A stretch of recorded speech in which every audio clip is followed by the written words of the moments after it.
Welcome to LitCommerce Academy, your go-to resource for using the LitCommerce app. In this video, you'll learn how to set up categories for your product feed. First, go to the Categories page. Here, you can view the number of uncategorized SKUs at the top of the Uncategorized Items tab. There are two ways to categorize your products. Method 1. Generate categories. Click the Generate Category button. Select a product field. LitCommerce will generate field values. Adjust the condition if needed, such as selecting contains to refine your results.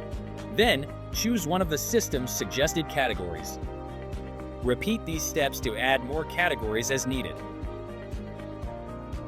Once done, click Save. LitCommerce will display the number of products categorized by each rule. Please note that this method is time efficient for filtering values. Method 2. Add category. Click the Add Category button at the bottom of the screen.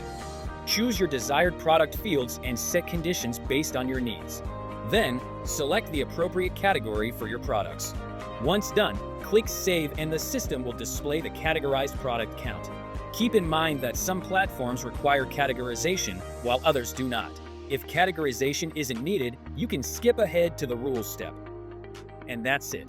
You've just learned how to set up categorizations. Watch our next video on the next step, creating rules for your feeds. Thanks for watching and happy selling.